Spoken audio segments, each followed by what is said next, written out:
Do you not have a sustain foot pedal for your keyboard in order to hold notes down? Or do you not have a foot?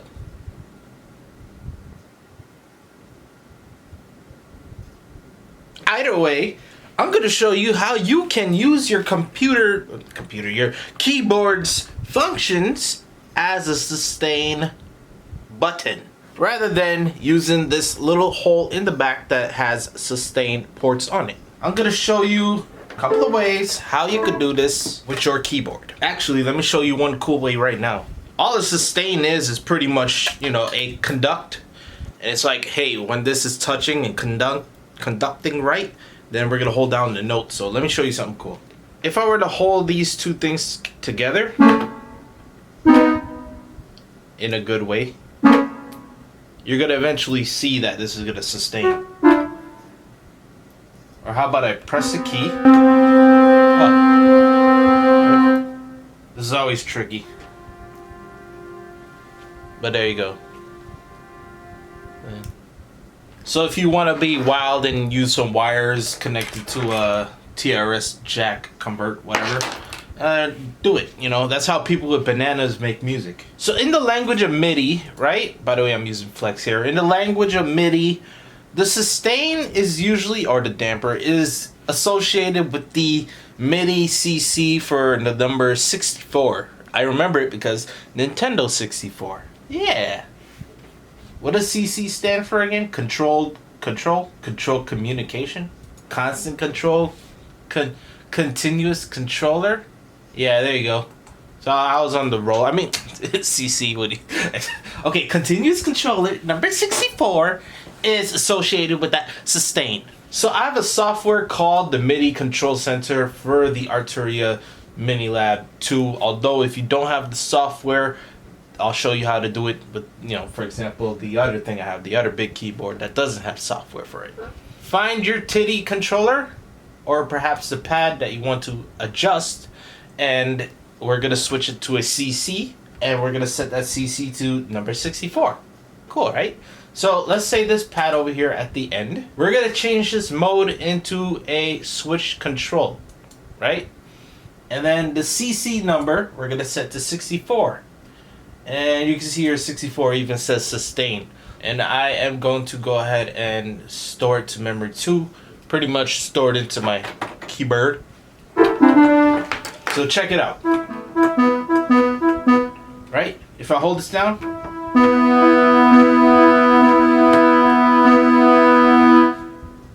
So y'all see this, right? I hope that y'all see this. Because if not. So you could use something like this pad to make CC, MIDI CC 64, aka sustain, to work with this stuff. So let's say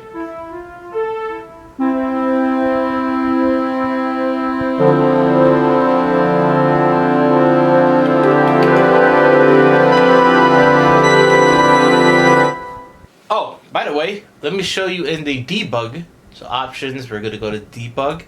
This pretty much shows you what you're doing here. So if I were to press, let's say this pad over here, it says on and off for note C3. That's what it is programmed for. But if I were to press this one, you can see it says controller change, which I'm assuming is another MIDI CC there, right?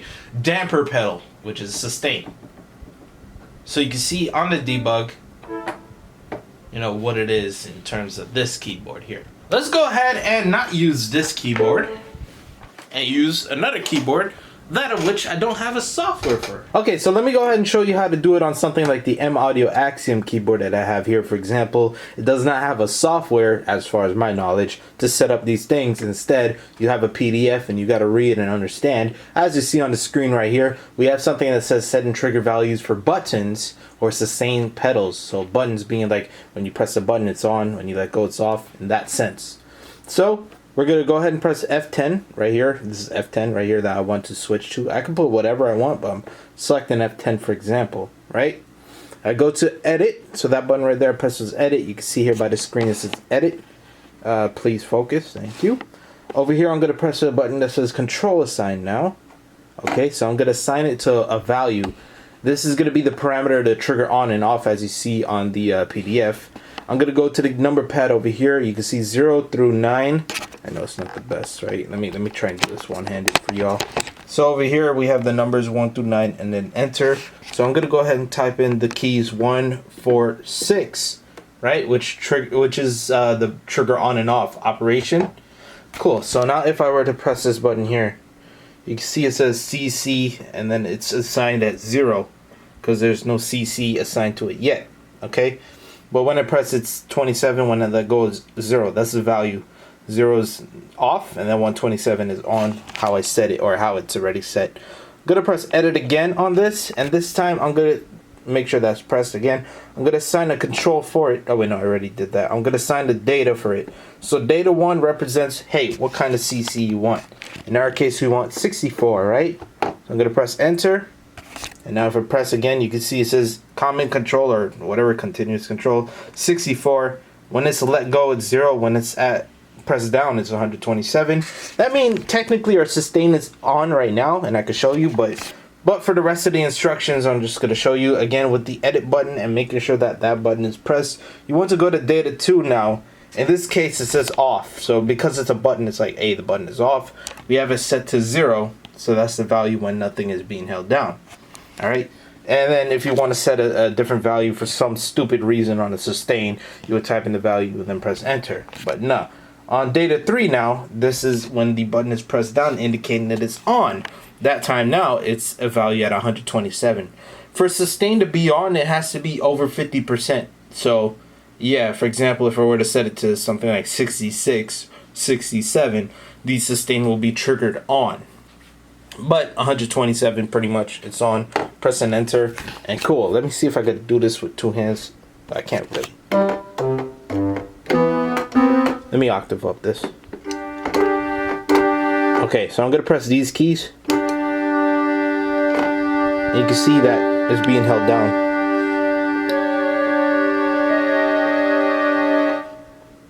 So you can see how that CC64 is related to sustain. How you are able to control it on something like this rather than spending $15, $20 or whatever on a foot pedal that, in all honesty, mine broke. But I don't know how well some of these foot pedals are, but maybe it breaks a long time.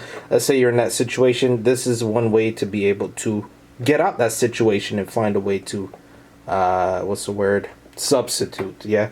Although your finger is going to be there and you're going to have another hand there, you're sacrificing, 2 hands on the keyboard, but that's a way to do it right there. Believe it or not, there is actually one more way to be able to activate the sustain on on the what you call it, MIDI. But this more specifically has to do with third-party plugins or plugins that has a advanced tab, which I'll show you right here for Nexus, for example. You can see if I press this gear right here, you have an advanced property type of thing right here, VST wrapper settings, it says. And it allows me to have a MIDI input and output. So let's set this input to 2 and output to 2. Pretty much whatever's assigned on to 2 is going to be associated with this plugin. Now in the channel rack, right click, go to insert, go to MIDI, create something called a MIDI out, right? These are these knobs, and if you could kind of guess what's going to happen here, we got to right click and configure the knob to, yes, here we go again, CC64, and let's call this sustain, or sus, whatever, sustain, short name, sus. And let's go ahead and press accept here. Let's see, what if I were to put this on port 2 right now, and just put the sustain over, let's do 127.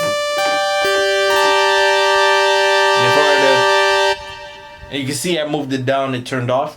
Cool, so we got the function of sustaining working on, say, Nexus, for example, because we have that whole MIDI in-out thing. I don't know why. I really don't know why, but things like Flex, it doesn't have that option.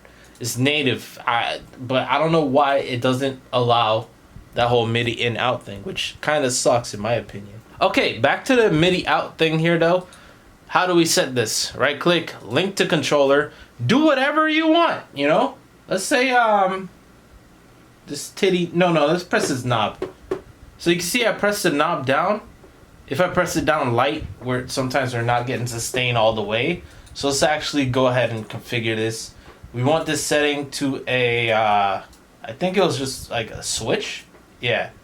And the mode is going to be on hold, although default is the same thing there.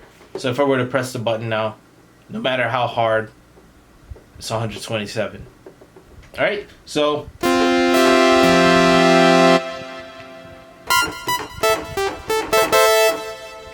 and if I press it,